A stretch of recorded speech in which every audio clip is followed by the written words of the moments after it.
ഞാൻ വീണ്ടും വന്നു പുതിയൊരു റെസിപ്പി ആയിട്ട്. It's me Verina Joby. Again welcome back to സോറൻ സ്പൈസി. സോറൻ സ്പൈസിയുടെ പുതിയൊരു എപ്പിസോഡിലോട്ട് എല്ലാവർക്കും സ്വാഗതം.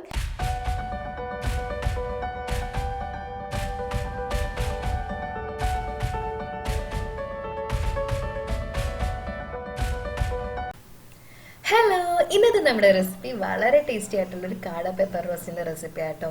വളരെ കുറച്ച് സമയം കൊണ്ട് നമുക്ക് വളരെ ടേസ്റ്റി ആയിട്ട് ഇത് റെഡിയാക്കി എടുക്കാം. അപ്പൊ നമുക്ക് വേഗം വീഡിയോയിലേക്ക് പോയാലോ.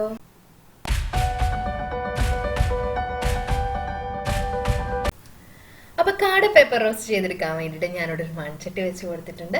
ചട്ടി ഒന്ന് ചൂടായി വരുമ്പോൾ നമുക്ക് ഇതിനകത്തോട്ട് ഒരു 3 ടേബിൾ സ്പൂണുള്ള വെളിച്ചെണ്ണ ഒഴിച്ചു കൊടുക്കാം. വെളിച്ചെണ്ണ ഒന്ന് നന്നായിട്ട് ചൂടായി വരുമ്പോൾ ഞാൻ ഇതിനകത്തോട്ട് 1 ടീസ്പൂൺ ഇഞ്ചി ചതച്ചതും 1 ടീസ്പൂൺ വെളുത്തുള്ളി ചതച്ചതും കൂടെ ചേർത്ത് കൊടുക്കുന്നുണ്ട്. എന്നിട്ട് നന്നായിട്ടൊന്ന് വഴറ്റി കൊടുക്കുക. നന്നായിട്ടൊന്ന് വഴറ്റിയിട്ട് ആ ഇഞ്ചിയുടെയും വെളുത്തുള്ളിയുടെയും ഒന്ന് പച്ചമണം ഒന്ന് മാറ്റിയെടുക്കാം. അപ്പൊ ഞാൻ നന്നായിട്ട് വഴറ്റിയിട്ട് ഇഞ്ചിയുടെയും വെളുത്തുള്ളിയുടെ പച്ചമണമൊക്കെ ഒന്ന് മാറ്റിയെടുത്തിട്ടുണ്ട്. ഇനി നമുക്ക് ഇതിനകത്തോട് ഒരു 4 സവോള ചെറുതായിട്ട് അരിഞ്ഞത് ചേർത്ത് കൊടുക്കാം.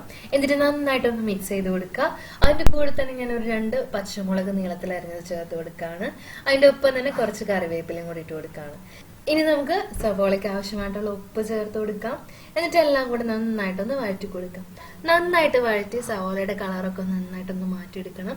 സവോള നന്നായിട്ട് വാടി ഒരു ബ്രൗൺ കളറായി വരുന്നവരെ ഒന്ന് വഴറ്റി കൊടുക്കാം. അപ്പൊ സവോള നന്നായിട്ട് വാടിയിട്ട് അതിന്റെ കളറൊക്കെ നന്നായിട്ട് മാറി വന്നിട്ടുണ്ട്. ഇനി നമുക്ക് ഇതിനകത്തോട്ട് ഒരു വലിയ പഴുത്ത തക്കാളി ചെറുതായിട്ട് അരിഞ്ഞത് ചേർത്ത് കൊടുക്കാം. എന്നിട്ട് നന്നായിട്ടൊന്ന് മിക്സ് ചെയ്ത് കൊടുക്കാം. ഇനി തക്കാളി നന്നായിട്ട് വെന്തടഞ്ഞ് സവാളയൊക്കെ ആയിട്ട് നല്ല മിക്സ് ആയിട്ട് വരണം.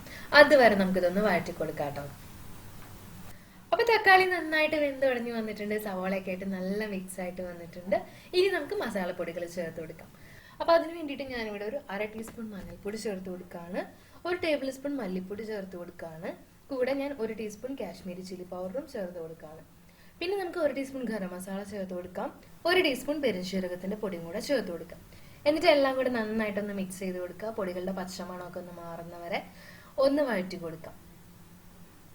അപ്പൊ പൊടികളെല്ലാം മൂത്തിട്ട് അതിന്റെ പച്ചമണമൊക്കെ നന്നായിട്ട് മാറി വന്നിട്ടുണ്ട്. ഇനി ഞാൻ ഇതിനകത്തോട്ട് ഒരു 5 കാട നന്നായിട്ട് ക്ലീൻ ചെയ്ത് ചെറുതായിട്ടൊന്ന് കട്ട് ചെയ്തത് ചേർത്ത് കൊടുക്കുകയാണ്. എന്നിട്ട് നന്നായിട്ട് ഇതൊന്ന് മിക്സ് ചെയ്ത് കൊടുക്കുക. ഇനി ഇതൊന്ന് നന്നായിട്ടൊന്ന് വേവിച്ചെടുക്കണം. അപ്പൊ അതിന് വേണ്ടിയിട്ട് ഞാൻ ഒരു 1/2 കപ്പ് വെള്ളം ഒഴിച്ചു കൊടുക്കുകയാണ്. ഇനി നമുക്ക് ഇതിനകത്തോട്ട് ഒരു 2 ടീസ്പൂണോളം കുരുമുളകിന്റെ പൊടി ചേർത്ത് കൊടുക്കാം. നല്ല സ്പൈസി ആയിട്ട് വേണമെന്നുള്ളവർക്ക് 1 ടീസ്പൂൺ കൂടെ ആഡ് ചെയ്ത് കൊടുക്കാം കേട്ടോ. എന്നിട്ട് നന്നായിട്ട് ഇതൊന്ന് മിക്സ് ചെയ്തെടുക്കുക. ഇനി ഇതിനകത്തോട്ട് ആവശ്യത്തിനുള്ള ഉപ്പും കൂടെ ചേർത്ത് കൊടുക്കാം. അതും കൂടെ കൂട്ടിയിട്ട് ഒന്ന് മിക്സ് ചെയ്ത് കേട്ടോ. അപ്പൊ ഞാൻ എല്ലാം കൂടെ നന്നായിട്ട് മിക്സ് ചെയ്തെടുത്തിട്ടുണ്ട്. ഇനി നമുക്കിത് മൂടി വെച്ചിട്ട് കാട വെന്ത് വരുന്നവരെ ഒന്ന് വേവിച്ചെടുക്കാം. അധികം സമയമൊന്നും വേണ്ട. ഏകദേശം ഒരു 10-15 മിനിറ്റിനുള്ളിൽ തന്നെ കാട നന്നായിട്ട് വെന്ത് വന്നോളും. അപ്പൊ കാടയുടെ വേവ് അനുസരിച്ച് നിങ്ങൾ ഒന്ന് വേവിച്ചെടുക്കുക. അപ്പൊ മൂടി വെച്ച് വേവിക്കുമ്പോൾ ഒന്ന് മൂടി മാറ്റിയിട്ട് ഇടയ്ക്കിടയ്ക്ക് ഒന്ന് ഇളക്കി കൊടുക്കണം കേട്ടോ, അടിയിൽ പിടിക്കാതെ. അപ്പൊ ഇനി നന്നായിട്ട് മൂടി വെച്ച് വേവിച്ചിട്ടുണ്ട്. കാട നന്നായിട്ട് വെന്ത് വന്നിട്ടുണ്ട്. ഇനി നമുക്ക് നന്നായിട്ടൊന്ന് തുറന്നു വെച്ചിട്ട് ഇതിന്റെ വെള്ളം നന്നായിട്ടൊന്ന് വറ്റിച്ചെടുക്കണം. അപ്പൊ നല്ല ഡ്രൈ ആക്കിയിട്ട് എടുക്കണം. അപ്പൊ അതിന് വേണ്ടിയിട്ട് നമുക്ക് നന്നായിട്ട് ഇതൊന്ന് തുറന്നു വെച്ചിട്ട് ഇതിന്റെ വെള്ളം ഒന്ന് വറ്റിച്ചെടുക്കാം. എത്രമാത്രം വരട്ടിയെടുക്കണോ അത്രമാത്രം നിങ്ങൾക്ക് വരട്ടിയെടുക്കാം. അതേപോലെ തന്നെ കുരുമുളക് പൊടി ആവശ്യമുണ്ടെന്ന് തോന്നുകയാണെങ്കിൽ കുറച്ചും കൂടെ ആഡ് ചെയ്ത് കൊടുക്കാം. അപ്പൊ ഞാനിത് എന്തായാലും കുറേം കൂടെ ഒന്ന് വരട്ടിയെടുക്കാൻ പോവാണ്. അപ്പൊ ഞാൻ കുറച്ചു നേരം കൂടെ ഒന്ന് വരട്ടിയെടുത്തിട്ടുണ്ട്. ആ വെള്ളമൊക്കെ നന്നായിട്ട് വറ്റി കാട നല്ല ഡ്രൈ ആയി വന്നിട്ടുണ്ട്.